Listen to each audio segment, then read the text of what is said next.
Selamat berjumpa kembali semua sahabat Mesbah Mujizat. Salam sukacita, salam kebahagiaan, dan salam mujizat. Hari ini kita bersama dengan seorang yang spesial, Pastor Dr. Rubin Adi Abraham. Beliau adalah seorang bapak bagi anak-anak, suami yang baik, dan juga seorang gembala, bahkan menjadi ketua sinode dari sinode terbesar di Indonesia, itu Gereja Bethel Indonesia. Selamat berjumpa Pak Rubin. Shalom Pak Lukas. Senang bisa ada di tempat ini kembali. Puji Tuhan. Selamat datang di Philadelphia ini ya. Terima kasih. Setelah pandemik, terakhir tahun berapa Pak ya? Kira-kira 4 tahun yang lalu. 4 tahun yang lalu. Wow, puji Tuhan. Tapi satu, saudara, Pak Rubin tetap awet muda, tetap langsing. Walaupun tugas semakin luar biasa dipercaya oleh Tuhan. Dan saya percaya bahwa kehidupan Pak Rubin sudah menjadi banyak berkat bagi banyak orang. Amin. Baik juga secara onsite maupun secara organisasi, maupun juga di YouTube channel juga. YouTube channelnya namanya apa Pak? GBI Bethel. Nah, jangan lupa subscribe ya. Subscribe GBI Bethel ya. Karena saya percaya bahwa pengajaran-pengajaran firman yang sangat memberkati, seimbang, dan sangat biblical itu diajarkan oleh Pastor Dr. Rubin Adi Abraham. Nah, Pak Rubin, ngomong-ngomong nih, Pak Rubin, kita sekarang sudah di masa endemi. Ya. Pandemi 2 tahun kita lewati begitu menegangkan. Ya, betul.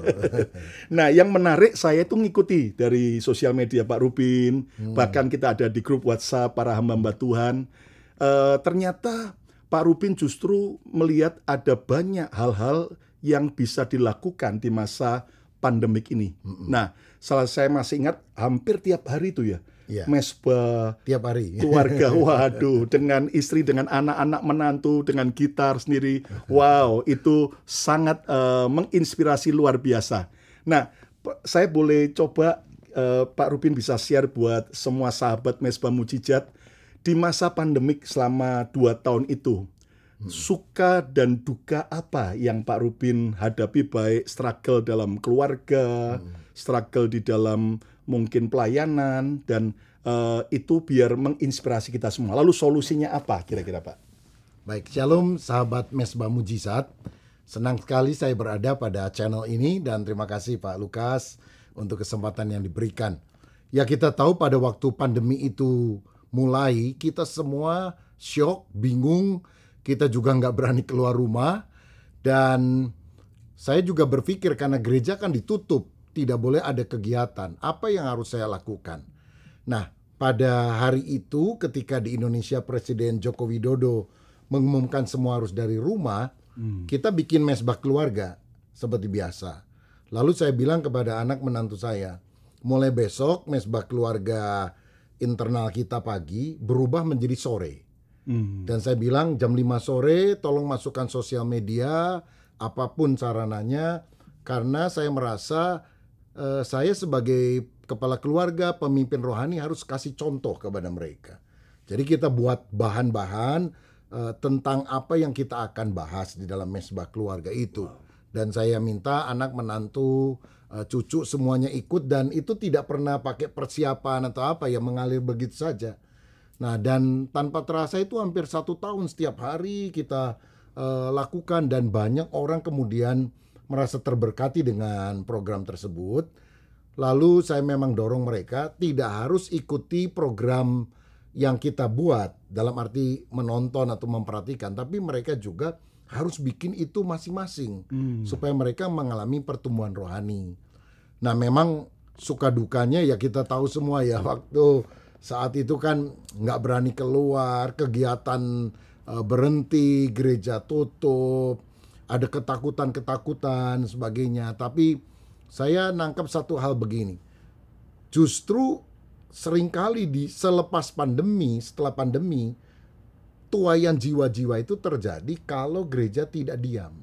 Kalau gereja masuk ke tengah masyarakat, kalau gereja membagikan kabar baik. Nah, justru waktu pandemi kan orang takut dan mereka membutuhkan jawaban. Dan siapa jawabannya? Tentu Yesus Kristus, tentu Injil. Dan itu yang kita lakukan sehingga akhirnya kita bisa mengatasi semuanya. Dan satu hal yang saya mau sampaikan gini Pak Lukas, sebetulnya untuk saya pribadi dalam keluarga, kita ngalami banyak berkat Tuhan di tengah pandemi itu. Wow. Karena saya sama istri kan sangat sering traveling.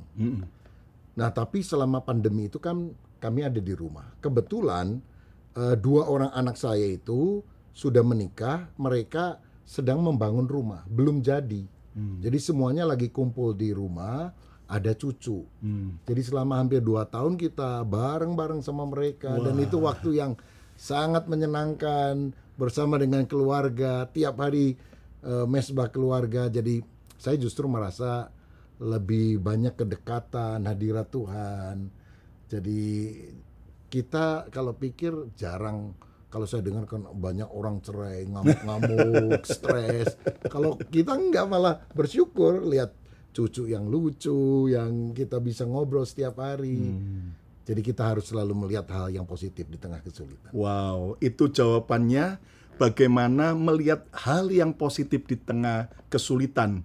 Dan jelas memang apa yang disampaikan tidak semudah yang kita bayangkan. Tentunya ada struggle-struggle yang dihadapi. Dan ternyata justru itu membuat untuk waktu keluarga lebih banyak. Betul. Ya, saya juga bertobat gara-gara pandemik Pak Rubin.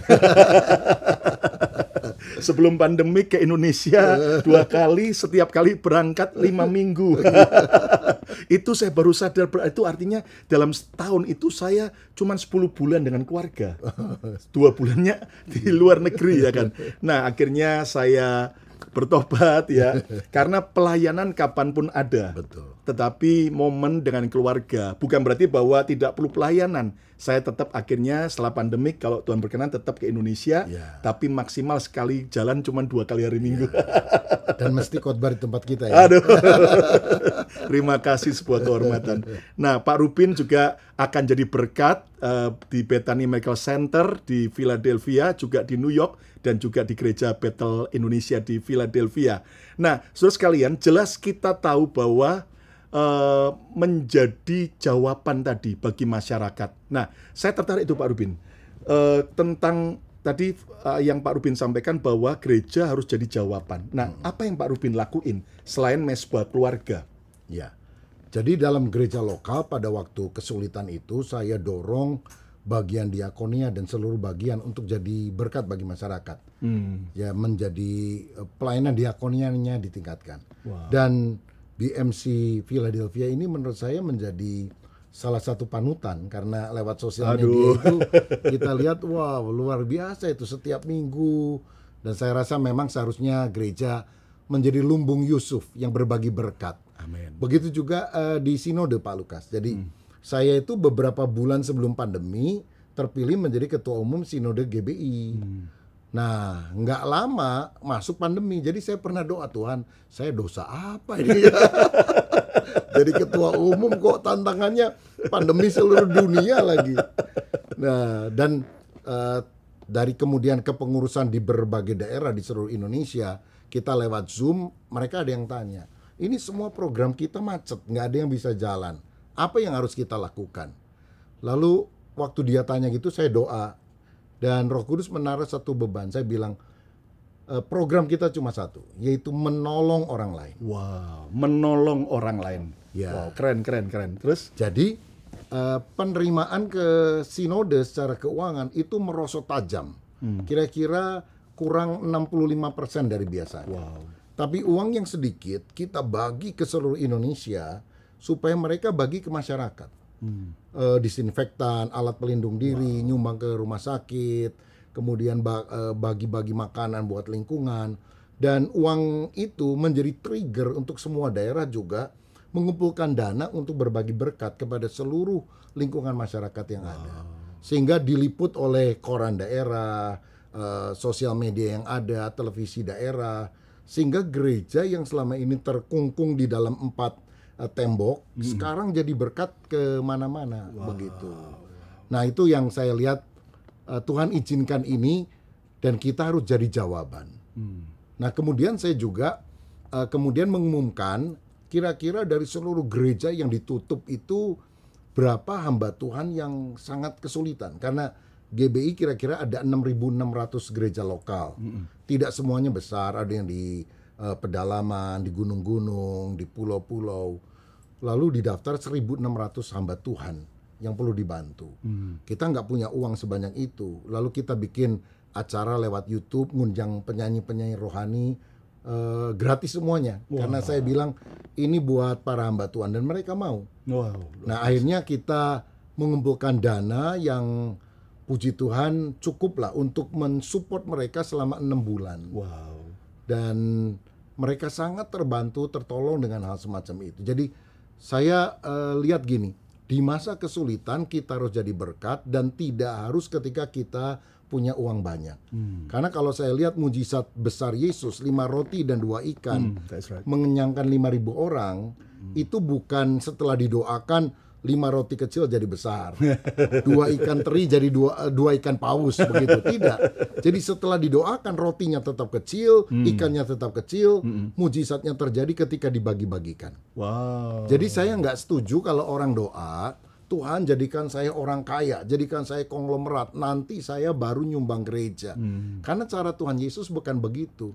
Kita nggak usah jadi orang kaya dulu. Apapun yang kita punya, kecil, 5 roti 2 ikan sih apa sih artinya buat 5.000 orang. Tapi ketika kita mulai bagi-bagikan, berkat dari sorga tidak pernah kekurangan. Dia supply kita secara luar biasa. Luar biasa. Coba ketiklah semua sahabat Mesbah Mujizat. Coba ketik, katakan saya harus jadi jawaban. Saya harus jadi jawaban. Ya, karena kita seringkali maunya dijawab, ya kan. Tapi kita justru harus menjadi jawaban. Bahkan yang keren tadi ternyata benar ya, bahwa ikan dan rotinya tidak langsung jadi gede, tapi justru dibagikan. Dan yang menarik bukan Yesus langsung yang bagi, tapi melalui murid-muridnya. Betul. Nah, itu saluran berkat, ya kan? Nah, tentunya apa yang Pak Rubin ceritakan itu ajaib sekali, ya kan? Nah, kami juga dari BMC Philadelphia, kita juga melangkah cuman modal nekat, Pak. Nekat dan taat. Gereja tutup, ya kan. Semua persembahan juga tidak ada lagi karena kondisi seperti itu. Tapi di saat itulah Tuhan berkata, beri makan. Nah, saya pikir hanya untuk kalangan Indonesia yang tinggal di kota Philadelphia, Pak. Jadi boleh SMS, lalu kita besoknya delivery supaya tidak langsung kontak kan. Jadi dikirim di depan rumah sembakonya, terus nanti mereka masuk dalam mobil, telepon, sudah di depan, mereka keluar dari rumah supaya tidak ada kontak langsung, karena waktu itu kan gawat-gawatnya COVID. Tapi kemudian Tuhan berkata, bangsa-bangsa, gimana ini? Ternyata ajaib. Ya, itu tadi, kita nggak perlu tunggu jadi orang kaya, tidak tunggu jadi konglomerat, dan yang paling nggak senang Pak Subin, ada orang berkali-kali ngomong gini, aduh Pak Lukas, ketemu kok sekarang sudah bangkrut saya. Kenapa enggak dulu waktu saya masih kaya? Kalau dulu masih kaya saya akan kasih uang banyak untuk gereja. Ya, sudah bangkrut. Baru ingat, baru ketemu. Tapi biasa, Pak. Kalau lagi diberkati kadang-kadang jemaat itu lupa sama pendeta. Ingat sama pendetanya lagi susah. Tapi kita harus cari jawaban. Amin. Wow. Ayo coba ketik lagi, katakan saya harus jadi jawaban. Ya, saya harus jadi jawaban. Jadi nggak tunggu sampai harus punya duit banyak, punya tenaga banyak. Dari apapun yang ada. Bahkan dari sendirian saja kita lakukan jadi berkat, jadi berkat. Saya yakin sama juga dengan program Mesbah Mujizat ini. Kita cuma belajar taat aja. Dikomporin sama Pastor Debbie Basir. Tapi ini jadi berkat luar biasa. Amin. Bagi banyak orang, ini luar biasa. Ya, jadi seperti roti tadi yang dibagi-bagikan. Wow, jadi kemajuan signifikan waktu Tuhan percayakan Sinode GBI ke Pak Rubin sebagai ketuanya. Jadi ada pelayanan untuk lebih lagi menjawab kebutuhan masyarakat, bagi-bagi berkat, lalu juga untuk hamba-hamba Tuhan daerah yang berkekurangan waktu itu ya. Lalu apalagi Pak Rubin yang Tuhan gerakkan di waktu itu? Ya, kita memang melakukan banyak pembenahan. Misalnya Sinode GBI sekarang sudah dapat ISO 9001 Wow. dalam tata laksana, laporan keuangan dan sebagainya. Karena menurut saya untuk organisasi itu sangat penting. Yang kedua, kita mulai memperhatikan kebutuhan hamba-hamba Tuhan. Tadi kebutuhan finansial, fisik mereka. Lalu saya perhatikan satu hari ada iklan-iklan gitu di sosial media mengiklankan gereja-gereja jelek. Gereja jelek bantu sekian dan sebagainya. Nah ini dari yayasan-yayasan yang saya sendiri nggak terlalu kenal. Maksudnya mungkin baik ya. Tapi kok yang diiklankan itu adalah GBI yang kebetulan saya menjadi ketua umumnya. Lalu netizen kan nulis ini GBI banyak gereja besar tapi kok di daerah jelek-jelek nggak diperhatikan. Wow. Nah jadi saya kemudian minta sekretaris umum yang hubungi beberapa yayasan itu dan saya bilang 2 pesan. Satu, ucapkan terima kasih karena mereka membantu. Tapi yang kedua, kalau ada seperti itu, tolong kasih tahu kami saja yang membantu untuk membangunkan, biar yang gereja lain yang dibantu oleh mereka. Nah akhirnya kita cari dana dengan proyek namanya Battle Project. Wow. Jadi Battle kan rumah Tuhan. Yeah. Membangun gereja sederhana, anggaran kira-kira 150 juta rupiah atau 10.000 US dollar lah kira-kira. Nah saya targetkan dalam 4 bulan atau sampai 6 bulan gereja-gereja itu bisa selesai. Jadi misalnya pasca yang lalu ada 5 yang kita dirikan dan saya bicara kepada mereka waktu peresmiannya. Saya utus orang biasanya ke daerah tapi saya bicara lewat Zoom. Bapak Ibu Saudara, ini adalah hadiah Paskah dari Sinode Gereja untuk Anda nikmati. Wow. Wah mereka itu banyak yang nangis, banyak yang sangat terberkati karena mereka selama puluhan tahun mengumpulkan dana, nggak punya kemampuan untuk membangun gedung gereja tersebut. Nah, proyek ini baru 1 tahun karena setelah memberi makan lingkungan sekitar, memberi makan hamba Tuhan, sekarang membangun gerejanya, rumah Tuhannya. Jadi saya targetkan tahun depan 2024 akhir tahun kira-kira ada 50 gereja yang kami bisa bangun dari nol begitu. Tapi sekarang ini baru setahun sudah 35 dan saya pikir bukan akhir tahun depan. Akhir tahun ini kita bisa mencapai 50. Wow, keren, Rumah keren, Tuhan. keren. Wow. Kalau gitu Pak Rubin, BMC Philadelphia ambil bagian satu gereja ya? Wah, luar biasa. Terima kasih nih. Ya, Jadi, sama-sama. Dari ambil Mesbah bagian. Mujizat juga Ya. bisa jadi berkat ya. Nanti gini Pak, kita carikan satu daerah yang mungkin di pulau apa begitu dan kalau sudah selesai ada prasasti dan nanti harus ada yang tanda tangan di sana. Oke. Ya, Wow, mewakili luar biasa. BMC Ya. Philadelphia. Jadi akan jadi berkat dan juga saya yakin bahwa kalau ada saudara yang tergerak, ya langsung hubungi Pak Rubin di GBI Battle, ya. Jadi tanpa perantara langsung ke beliau. Dan saya kenal Pak Rubin sudah cukup lama dan kredibilitas keuangannya dan sebagainya bisa dipertanggungjawabkan. Jadi ayo jangan tunggu jadi orang kaya. Seberapapun kita masih kekurangan, masih punya kebutuhan besar, Sri Janda Sarfat ya. Iya. Untuk jadi berkat nggak tunggu harus punya pabrik roti. Tinggal tepung segenggam dan minyak beberapa tetes untuk sisa makan terakhir untuk lu mati. Tapi justru dia rela menyerahkan. Dan siapa tahu hari ini, saudara yang mendengar, engkau tergerak dan Tuhan bicara khusus. Langsung hubungi Pastor Rubin dan saya yakin akan jadi berkat luar biasa. Jadi ada battle project tadi ya. Ya. Wow, sudah mendekati 50 gereja. Ya. Wow. Lalu kita bikin namanya Battle Sound and Music. Wow, apalagi itu. BSM.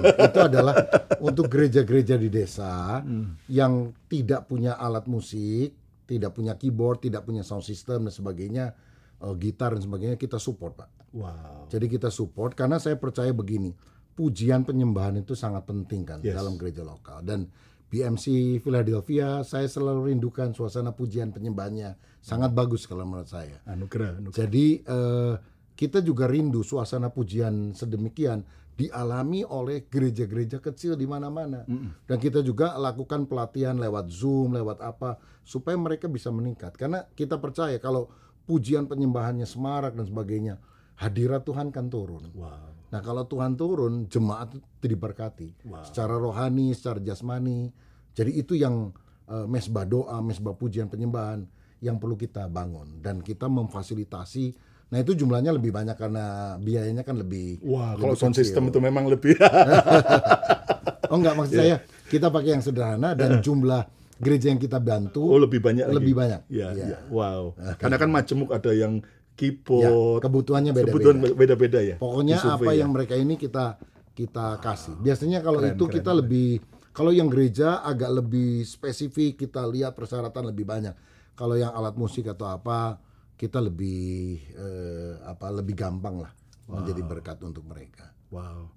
Nah, ini paradigma yang saya tahu bahwa Tuhan percayakan di kepemimpinan baru daripada Sinode GBI ya, bahwa sudah waktunya paradigma tentang gereja besar, gereja kecil yang akhirnya saling iri, saling menjatuhkan, tidak peduli, itu semua harus dibongkar. Karena saya percaya Tuhan cinta semua gereja.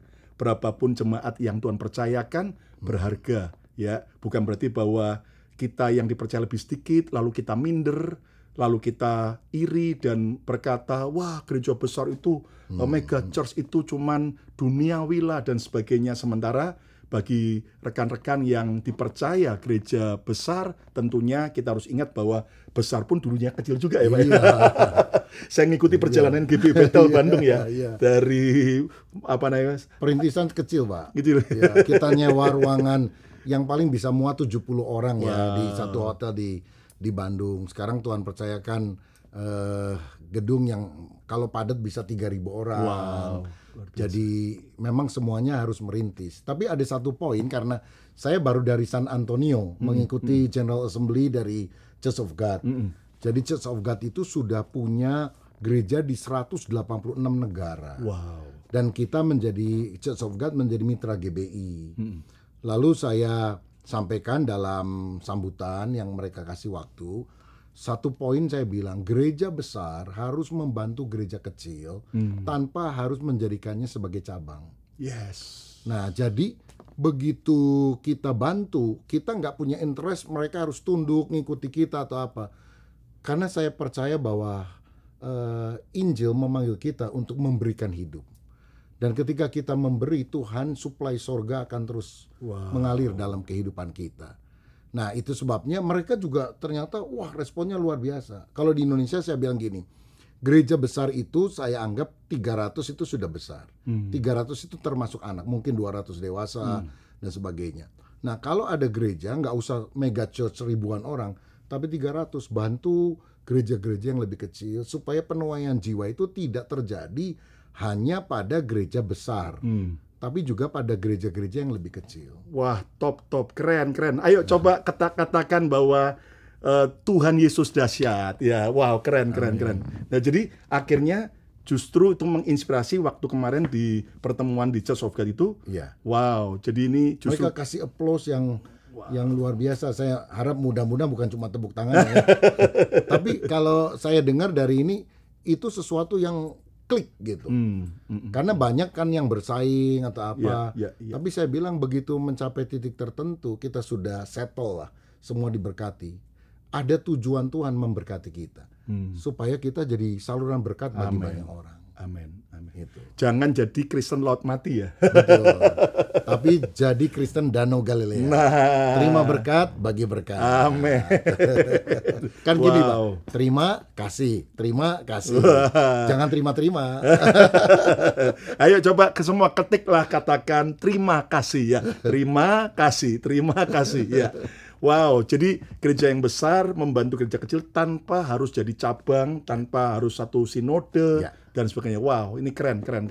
Kenapa? Karena saudaraku, sebuah cara pandang kecurigaan dulu terhadap gereja-gereja besar, ini waktunya. Dan saya yakin bahwa pandemik ini juga Tuhan izinkan mengingatkan kita bahwa hidup kita ini cuma anugerah. Ya, betul. Karena memang betul-betul kita melewati pandemi ini, jangan pikir bahwa ya memang saya kuat tidak sampai kena. Sudah jangan begitu ya kan. Nggak ada orang, biar pendeta yang urapannya seperti apa, kalau sudah kena ya kan, dan sudah waktunya pulang. Jadi kalau hari ini kita masih hidup, itu anugerah. Nah, ngomong-ngomong Pak Rubin secara pribadi pernah kena COVID nggak Pak pada waktu 2 tahun Saya sampai hari ini tidak kena COVID. Puji Tuhan. Ya, kebetulan sama saya. Saya ini juga anugerah, Pak. Oh iya. Jadi betul. sebelum vaksin dikeluarin, kan belum ditemukan waktu masih Iya. diuji coba, 2 kali kami ngalami mujizat, Pak. Pertama, waktu pembagian makanan kemis pagi itu di gereja ini, salah seorang volunteer yang ikut jemaat itu ternyata positif, Pak, kena. Dan setelah dia pulang dari acara membagi makanan, dia tes positif. Wah, padahal saya juga ngobrol sama dia dekat sekali dan kita bahkan makan sama-sama juga, ya kan. Dan ternyata, wah, kita semua tim itu panik kan pada waktu itu. Gimana ini? Ya, akhirnya sempat kemis pembagian makanan di depan gereja BMC terhenti 1 kali aja. Karena kita belum dapat hasil daripada tes, Pak. Semua Iya. volunteer saya juga tes, puji Tuhan ternyata negatif, Pak. Iya. Lalu yang kedua, saya masih ingat di awal tahun 2021 ya. Itu pas 1 hari sebelumnya 31 Desember kita sempat jalan-jalan dengan anak-anak youth kita dan satu mobil beberapa orang makan, bermain di mall dan sebagainya. Ternyata pulang besoknya ada yang positif. Makan Wah, enak istri berubah saya jadi bersebelahan tidak enak. dengan ya kan. Dan sekali lagi kita mengasihi youth Iya. itu karena juga dia nggak tahu kan. Iya, betul. Jadi akhirnya kita semua tes, bahkan saya masih ingat itu ibadah minggu pertama tahun itu. Jadi saya khotbah dari rumah, Pak, karena harus karantin. Saya masih harus tunggu tes. Negatif lega, Pak. 2 kali mujizat diloloskan Tuhan. Begitu vaksin ditemukan, diperbolehkan, Pak. Pertama untuk tenaga essential worker termasuk para pastor, langsung, Pak, saya, Pak, mujizat tapi jangan mencobai Tuhan juga. Gereja kami juga berkali-kali menjadi tempat di mana vaksinasi itu dilakukan. Wow. Karena kalau di Indonesia, khususnya di Bandung, itu dari Polda, Kepolisian Jawa Barat itu yang melakukan. Dan mereka sekali melakukan di gereja kami, kira-kira 1.500-an orang. Dan itu bukan hanya anggota gereja, tapi masyarakat luar boleh datang. Dan mereka terkesan gitu dengan, kita kan siapkan tim juga, kasih makan dan sebagainya. Waduh, enak sekali ya kita dilayani baik di sini. Jadi sejak itu rutin. Wow. Dan banyak gereja kita menjadi center untuk hal tersebut. Wow. Dengan demikian, saya melihat justru pada masa pandemi ini kita memang harus jadi berkat buat masyarakat. Amin. Nah, sekarang dari Sinode kita bikin klinik-klinik kesehatan, Pak, Wow. di beberapa tempat. Gimana bentuknya? Seperti Jadi mobil ada atau- orang kasih pinjam tempat, kita lengkapi dengan alat-alat, kita lengkapi dengan perizinan, jalan. Wow. Dan itu kita mau lakukan di berbagai tempat. Wow, keren. Ya pokoknya gereja pada masa pandemi, orang Kristen pada masa pandemi jangan ketakutan, sembunyi, lari, karena dunia membutuhkan kita kan. Ya. Sehingga kita jadi berkat untuk mereka. Dan Wow. satu hal juga saya lihat gini, kalau kita nggak pernah kena itu anugerah Tuhan. Karena kita nggak bisa bilang, oh yang kena itu kurang iman atau apa. Itu sangat keliru lah menurut saya ya. Apalagi kalau ada yang bilang yang divaksin itu nanti ada antikrisnya, nggak cinta Tuhan. Loh, kita ini udah divaksin berkali-kali makin cinta Tuhan. Amin. Ya, jadi nggak usah lah mikir-mikir yang aneh-aneh seperti itu. Ya. Jadi kalau kena ya diobati. 2 anak saya pernah kena, orang tua saya pernah kena, saya dan istri nggak pernah kena. Puji Tuhan. Nah itu adalah anugerah. Ya. Cuma saya juga pernah mengalami rasa sedih karena dalam masa pandemi ini sebagai ketua Sinode GBI kita itu kehilangan kira-kira 400 orang. Oh my God. Pendeta Madya, pendeta Pratama meninggal. Memang nggak semuanya karena COVID, Ya. tapi pada masa pandemi itu. Dan itu merupakan kerugian yang besar sekali. Karena nyetak satu hamba Tuhan itu kan nggak gampang. Betul. Ini 400 yang meninggal. Tapi Tuhan memberi penghiburan. Pada masa pandemi, kita bisa bangun 700 gereja baru dan pos pekabaran Injil. Top. Wow, luar biasa. Nah, orang-orang dari rekan kita dari Church of God tanya, kok bisa? Nah, saya bilang pertama pekerjaan Roh Kudus. Tapi yang kedua karena Indonesia itu kan pulau-pulau. Jadi kadang-kadang di sini daerah merah artinya banyak orang COVID, tapi daerah tertentu hijau, nggak ada COVID. Jadi mereka terus membuka gereja-gereja baru.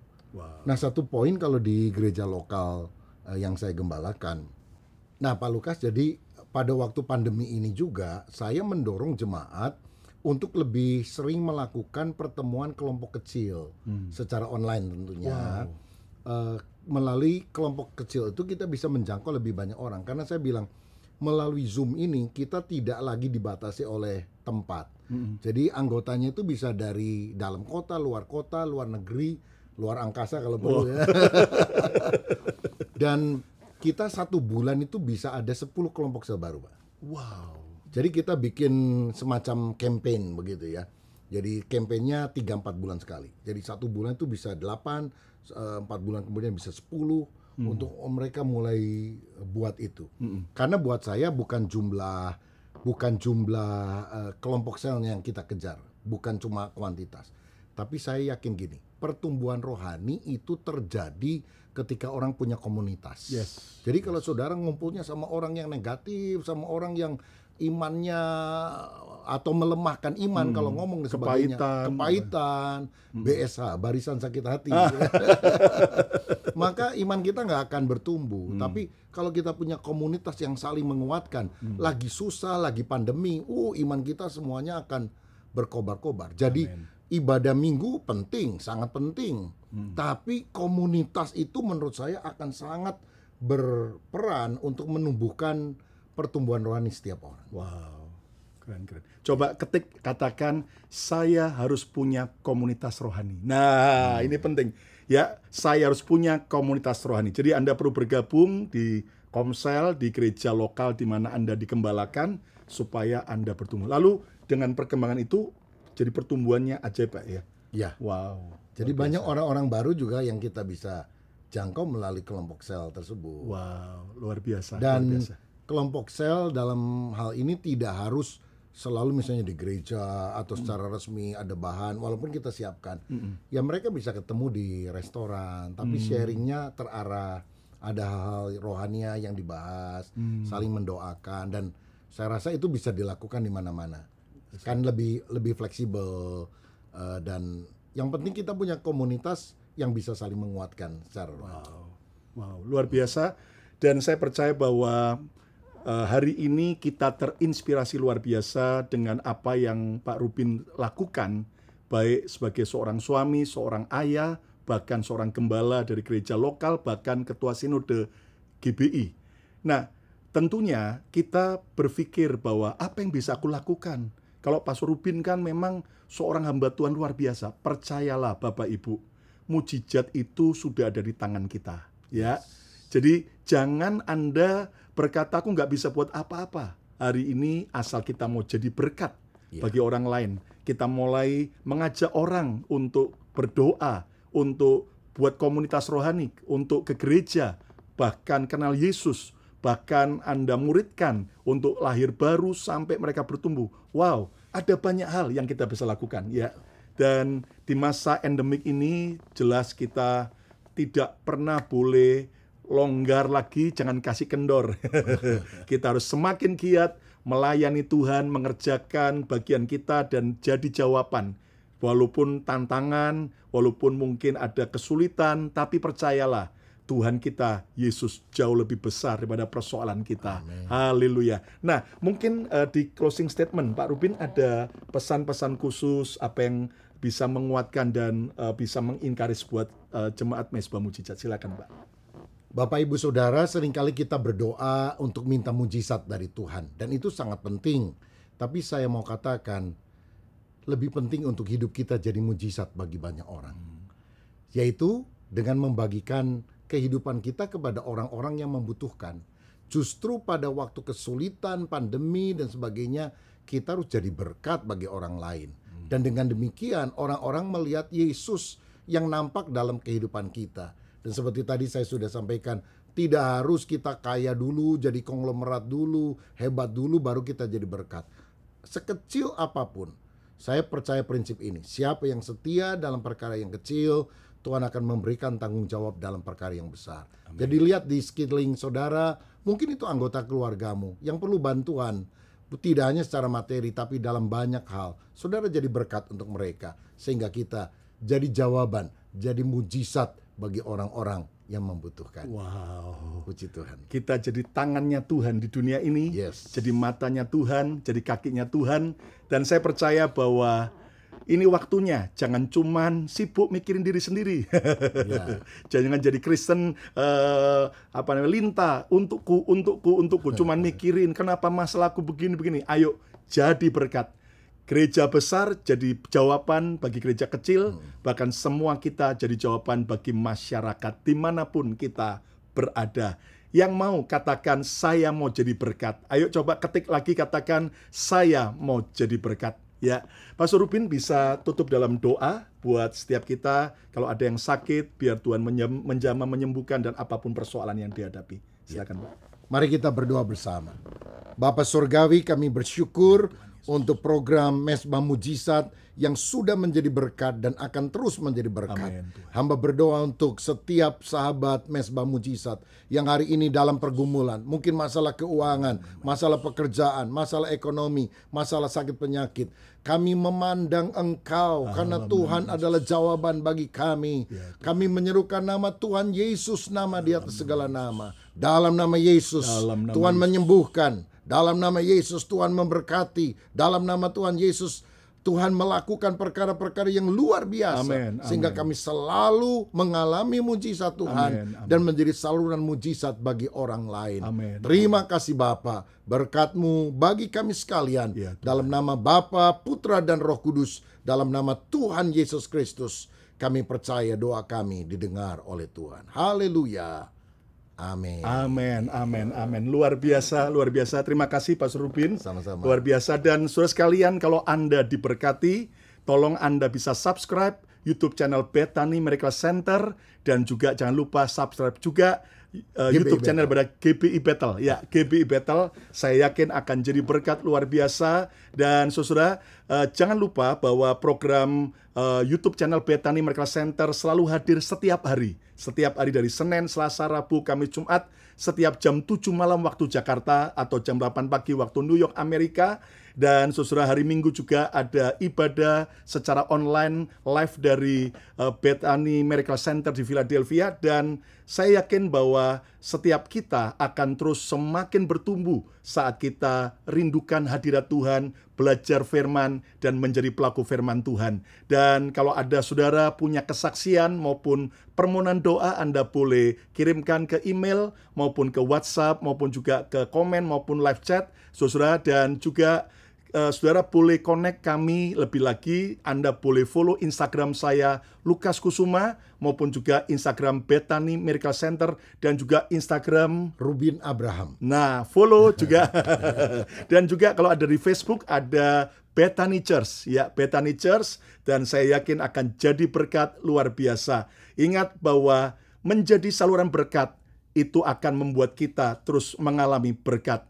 Kita tidak hanya berdoa minta mujizat, tapi kita harus jadi mujizat bagi orang lain. Tuhan Yesus memberkati. Terima kasih. Sampai berjumpa kembali. Haleluya. Amin.